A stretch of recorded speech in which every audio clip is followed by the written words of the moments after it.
Welcome guys, science M के channel में आपका बहुत बहुत स्वागत है।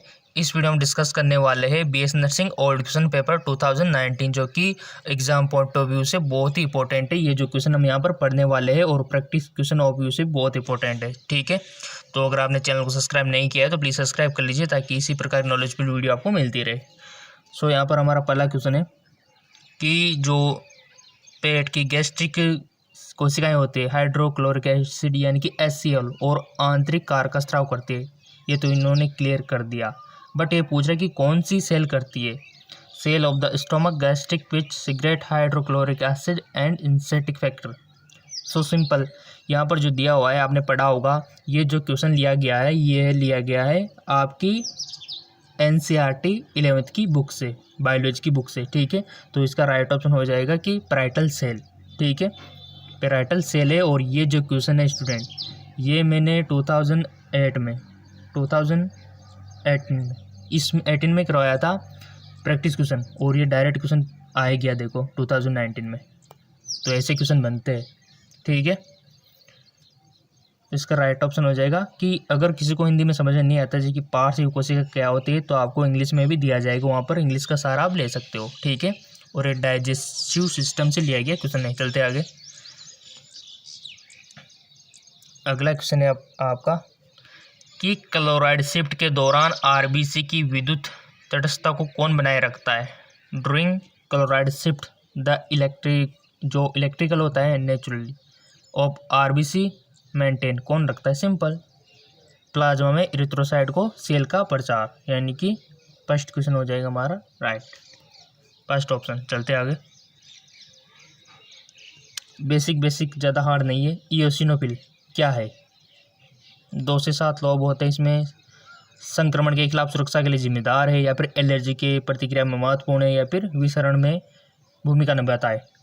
सिंपल क्वेश्चन है। अगर आपको पता होगा इयोसिनोफिल के बारे में, अगर आपने ब्लड पढ़ा होगा तो आप इसको इजीली कर सकते हो। ठीक है, तो बताइए क्या है इयोसिनोफिल। सिंपल, ई फॉर इयोसिनोफिल और ई फॉर एलर्जी। ठीक है, दोनों ई से स्टार्ट है तो एलर्जी। ठीक है, ऐसे याद रखने के लिए मैंने आपसे बोला था।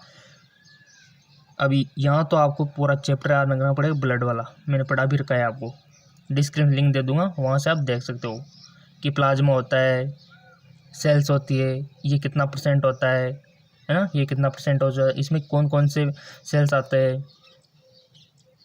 कणिका में सब कुछ बताया हुआ है, देख लेना आप। ठीक है, और ये क्वेश्चन कहाँ से लिया गया है, ये भी 11th से लिया गया है। ठीक है, NCERT बायोलॉजी 11th बुक। तो ये देखो क्वेश्चन कहाँ से आ रहा है, NCERT से तो आ रहा है। ठीक है, चलते आगे, मोस्ट इंपॉर्टेंट क्वेश्चन दिमाग लगाने वाला कि हेनले लूप किसके अवशोषण के लिए होता है। Henle loop is meant of observation किसके लिए होता है। आपने देखा होगा हेनले लूप, पूरा डायग्राम आपको याद रखना है, कुछ इस प्रकार का होता है। ठीक है, पूरा मैं यहाँ पर बना रहा हूँ नेफ्रॉन का। ठीक है, कुछ ऐसा रफ डायग्राम। इसमें अपन यहाँ पर होता है, ये होता है हमारी ग्लोमेरुलस, जिसको कोशिका गुच्छ बोलते हैं, बहुत सारा जाल कोशिकाओं का। ठीक है, जिसमें ब्लड फिल्टर होता है।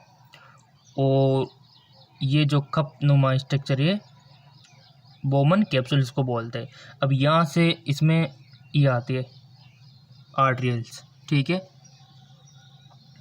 अफरेंट आर्टरियल्स और इफरेंट आर्टरियल, बट यहाँ पर दिमाग लगाने वाला ये हेनले लूप होता है। ठीक है, हेनले लूप ये होता है, ये वाला पार्ट, ये वाला यू शेप इस प्रकार का। ठीक है, तो यहाँ पर ये होती है असेंडिंग और ये होती है डिसेंडिंग। तो कहाँ पर किसका ऑब्जर्वेशन होता है, ये चीज़ आपको याद रखनी है बस, कहाँ पर किसका ऑब्जर्वेशन होता है। क्योंकि यहाँ पर हमारा जो ब्लड आया था, ब्लड में तो सब थे, वहाँ पर ग्लूकोज भी था, विटामिन भी थे, यूरिन भी था, हार्मोन भी थे, सब चीज़ें थी। बट यहाँ पर फिल्टर होते ही ओनली ब्लड इधर निकल गया, इधर आर्टरी में, और इधर क्या फिल्टर हो गया, हमारा वाटर हो गया, हार्मोन हो गया, विटामिन हो गया, यूरिन हो गया, यानी कि काम की चीज़ें भी इधर फिल्टर हो गई। ठीक है, अभी काम की चीज़ों को तो फिल्टर हो गई, तो ऐसा तो नहीं कि हम पेशाब के थ्रू इनको निकाल देंगे, हार्मोन्स को, विटामिन को, हमारे जो साल्ट है ना, एमिनो एसिड है, इनको थोड़ी निकालेंगे, इनको तो वापस क्या हो, रीऑब्जर्वेशन होना पड़ेगा। ठीक है, तो कहाँ पर किसका रीऑब्जर्वेशन होता है, यहाँ तो आपको पता रखना है, यहाँ होता है ग्लूकोज का, इस साइड में। ठीक है, इस वाली जो है नीचे वाली ना इसमें, और यहाँ पर होता है विटामिन का, होता है हमारे काम की चीज़ें, ठीक है। और इधर किसका होता है, डिसेंडिंग में होता है हमारे sodium ion, potassium ion, chloride ion, ठीक है। और जल का होता है यहाँ पे। तो यहाँ पर पूछा गया है कि हेनले लूप किसके अवशोषण के लिए होता है, बताइए। अब आप सोच समझिए, अभी इस पे फोकस करना है ओनली आपको, हेनले लूप में, ठीक है। तो यहाँ पर किसका होता है, आयंस का, यानी कि आयंस इसका भी नहीं होगा, तो यहाँ पर आयंस यानी कि सोडियम आयन, सिंपल। तो सोडियम आयन हमारा राइट ऑप्शन हो जाएगा। इस प्रकार के समझ के आपको आंसर देना है, ठीक है। ये लीजिए, कोई दिक्कत हो तो आप कमेंट करके बोल सकते हो, कोई दिक्कत वाली बात ही नहीं है। चलते आगे।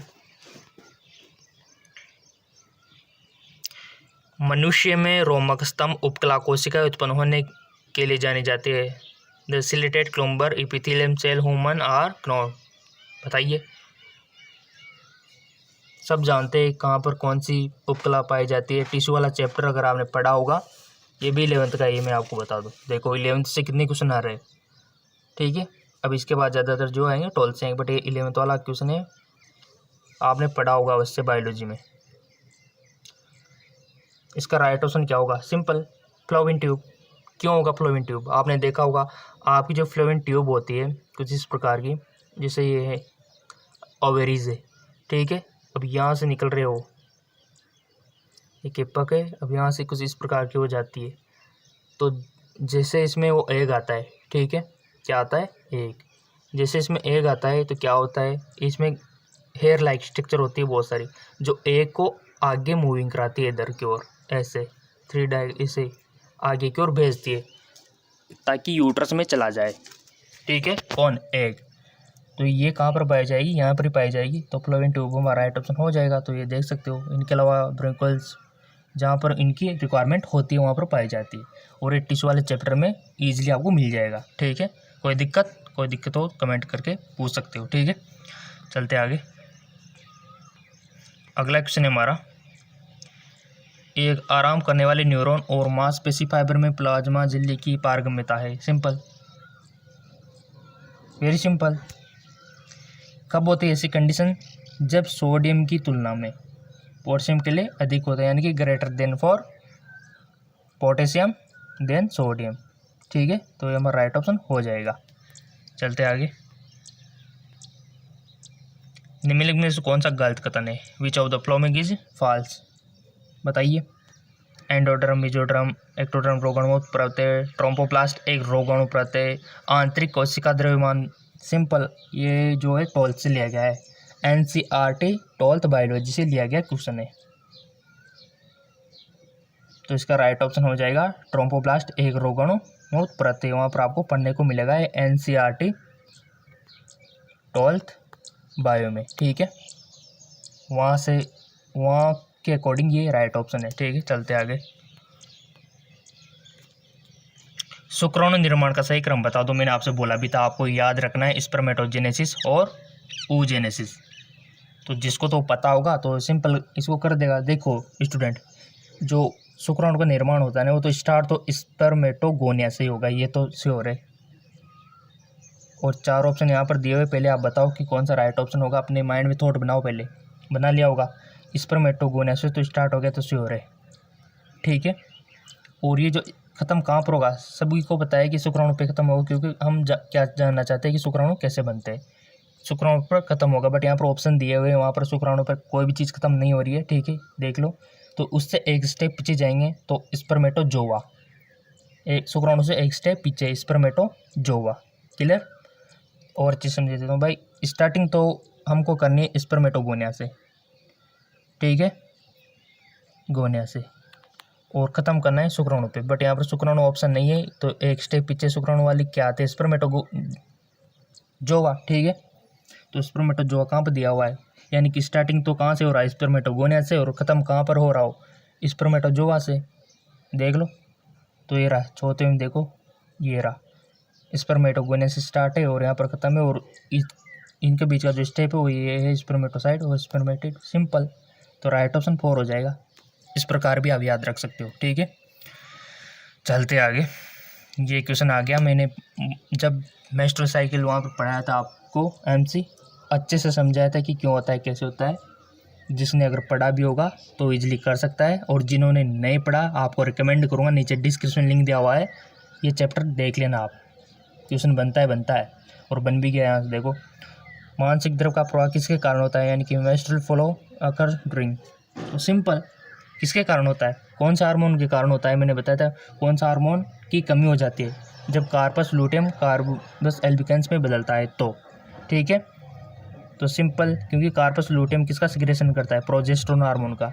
और ये जब कार्पस एल्बिकेंस में बदल जाता है, और कब बदलता है, जब फर्टिलाइजेशन नहीं होता। तो फिर क्या होता है, प्रोजेस्टेरोन का यहाँ तो ये खतरनाक सिक्रेशन कर रहा था जम के, बट फर्टिलाइजेशन नहीं हुआ तो कुछ ये इसमें चेंज हो गया, कार्पस एल्बिकेंस सफ़ेद लाइक स्ट्रक्चर में, वाइट स्ट्रक्चर में। तो प्रोजेस्टेरोन हार्मोन का सिक्रेशन तो बंद हो गया, क्योंकि ये नष्ट हो गया। ठीक है, और उधर जो एंडोमेट्रियम लेयर थी यूट्रस की, वो ब्रेक डाउन होके वेजाइना के थ्रू, ब्लड के थ्रू बाहर निकलने लग गई।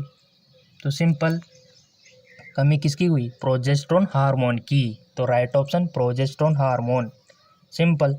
ठीक है, और वो जो डायग्राम मैंने अच्छे से आपको समझाया था, ऐसे ग्राफ थी उसमें। ठीक है, वो आपको अच्छे से देख लेना है। कुछ नहीं, आप तो नीचे डिस्क्रिप्शन लिंक दिया हुआ है, उसको देख लेना वीडियो को।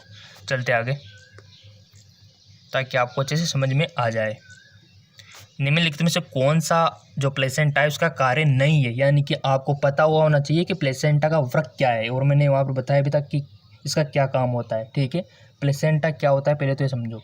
देखिए, जो इसे स्ट्रक्चर होती है इसकी, पहले तो गोल वाला पार्ट होता है बहुत सारा, और इससे निकलते रहते हैं इस प्रकार के स्ट्रक्चर, इस प्रकार की लंबी होती है, 1 मीटर लंबी। तो ये जो पार्ट है ना, ये होता है प्लेसेंटा। बहुत सारे इसको समझ लेते हैं लंबी स्ट्रक्चर, वो नहीं होती, ये गोल पार्ट ये होता है। ये इस पार्ट को हम प्लेसेंटा बोलते हैं, प्लेसेंटा। ठीक है, प्लेसेंटा। और अब आप सोच रहे होंगे ये लंबी स्ट्रक्चर क्या है, इसको बोलते हैं हम अम्बिलिकल कॉर्ड। ठीक है, तो इसका काम होता है, इस वाले का क्या काम होता है, अब ये मदर के यूट्रस में अटैच में होती है, और ये बच्चे के इधर बच्चा जुड़ा हुआ होता है। ठीक है, इधर बच्चा। तो इसका काम क्या होता है, तो इसका काम होता है कि भ्रूण को ऑक्सीजन देना, सिंपल। ये भी होता है एस्ट्रोजन का सिक्रेशन, बिल्कुल। भ्रूण में कार्बन डाइऑक्साइड और ऑक्सीजन को निपटान ये तो करेगी, सिंपल। ये भी, तो ये तीनों जो है, ये तो मेरे को देखो अपरा के यानी कि प्लेसेंटा के वृक्क लग रहे हैं, बट ये छोटा है ना, विभाजन के दौरान ऑक्सीटोसिन ये नहीं है। तो यहाँ पर भी यही पूछा गया है कि कार्य नहीं है, तो ये नहीं है, तो ये हमारा राइट ऑप्शन हो जाएगा, ऑप्शन डी, राइट ऑप्शन। ठीक है, कारण हमने जान लिया। चलते आगे, अगला क्वेश्चन है, एक लिंकेज समूह से दूसरे में जीन की गति को कहा जाता है the movement of the gene from the linkage group another से कॉल्ड। तो इसका राइट ऑप्शन डी हो जाएगा, क्रॉसिंग ओवर। मैंने आपसे बोला था कि पढ़ लेना उस चीज़ को, म्यूटेशन को पढ़ लेना, वो माइटोसिस मियोसिस से भी क्वेश्चन बनते। ठीक है, एलएल से डायरेक्ट क्वेश्चन है। अगर आपने पढ़ी होगी एनसीईआरटी तो आप इजीली कर सकते हो कि एलएल्स क्या होते हैं, और ये तभी पॉसिबल है जब आपने एनसीईआरटी पढ़ी होगी, तभी तो मैं आपको रिकमेंड करता हूँ कि एनसीईआरटी को फॉलो कीजिएगा। ठीक है, तो राइट ऑप्शन क्या होगा, हेटेरोजाइगोट, क्योंकि ये उसके अकॉर्डिंग ही इसका आंसर है। चलते आगे, मोस्ट इंपॉर्टेंट क्वेश्चन, HIV जो एड्स का कारण है, सबसे पहले किसको नष्ट करता है। अब बहुत सारे तो कंफ्यूज हो गए होंगे यहाँ पे।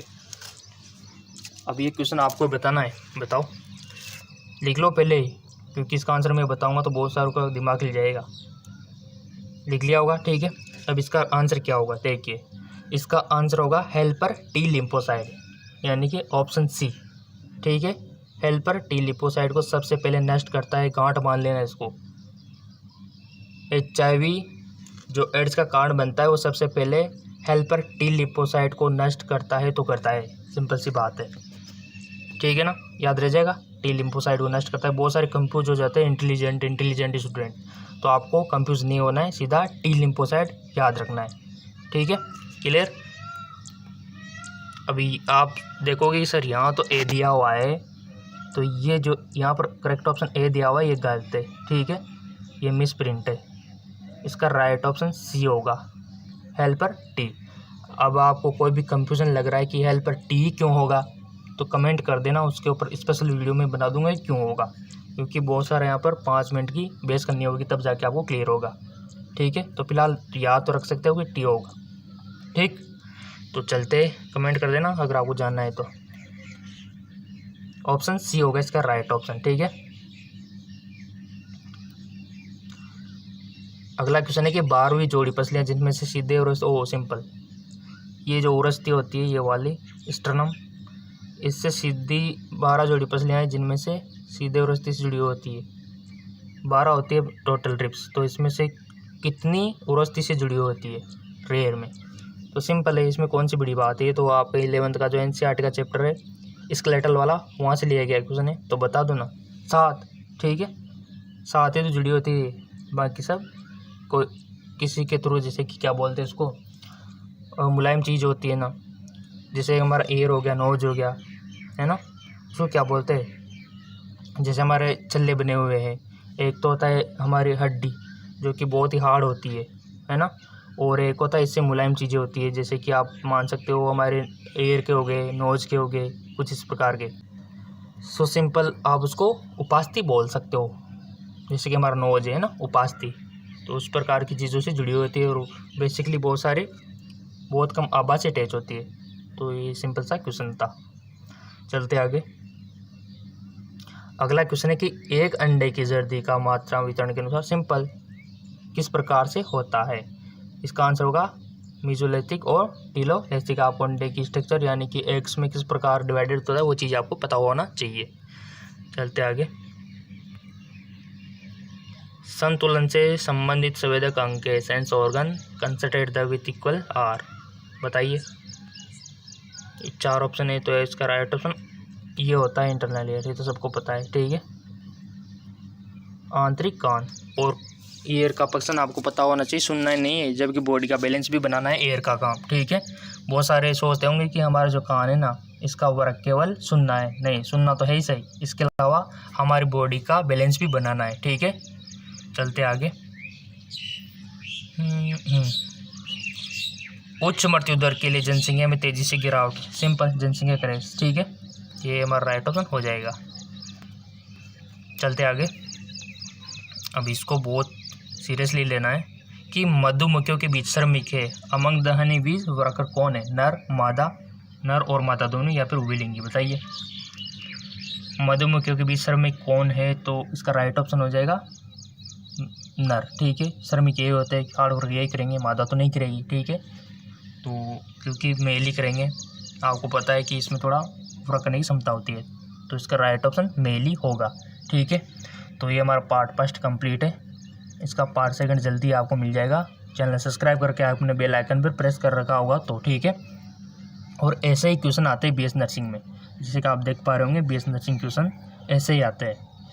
अब आपको क्या चीज़ हार्ड लगी इसमें? कुछ भी हार्ड नहीं है, अगर आप पढ़ोगे तो कुछ भी हार्ड नहीं है, कुछ भी ईजी है, सब कुछ आसान है। ठीक है, और ऐसे क्वेश्चन आते हैं, और यहाँ पर देख पा रहे होंगे दोनों लैंग्वेज का यूज किया हुआ है, इंग्लिश और हिंदी। ठीक है, और अच्छे से मैंने आपको समझा दिया है, ले लूप अच्छे समझा दिया, HIV एड्स में कौन सा वो आता है, किसको डिस्ट्रॉय करता है, ये चीज़ आपको याद रखनी है। तो कौन सी रिब्स कहाँ पर अटैच होती है, कितनी हड्डियाँ होती है हमारे बॉडी में, कौन कौन सी हमारे हेड में कितनी होती है, पैस में कितनी होती है, हमारे हथेलियों में कितनी होती है, सब चीज़ें आपको पता होना चाहिए बेसिकली। ठीक है, बेसिक नॉलेज है। स्पर्मेटोजेनेसिस, oogenesis मैंने आपसे बोला था, और वही क्वेश्चन यहाँ पर पूछे गए हैं, ऐसे क्वेश्चन ही आते हैं। ठीक है, तो बताओ क्या दिक्कत है, कमेंट करके आप बता सकते हो। ठीक है, और बहुत सारे और भी चाहिए तो नीचे डिस्क्रिप्शन लिंक दिया हुआ है, वहाँ से आप अदर MCQs भी देख सकते हो, नीचे डिस्क्रिप्शन लिंक है। ठीक है, तो ये हमने पार्ट फर्स्ट यहाँ पर कर लिया, अब नेक्स्ट हमारा पार्ट 2 रहेगा। ठीक है, इसमें भी कर लेते बट ये लंबा हो जाता फिर, तो कोई भी दिक्कत हो तो कमेंट कीजिए, आपके हर कमेंट का जवाब आपको मिलेगा, वीडियो के थ्रू मिलेगा। बट बहुत सारे सोचते होंगे कि लिख के, नहीं, वीडियो के थ्रू आपको आपके कमेंटों के जवाब मिलेंगे। ठीक है, तो कीजिए कमेंट और वीडियो के थ्रू उसका सोल्यूशन निकालेंगे।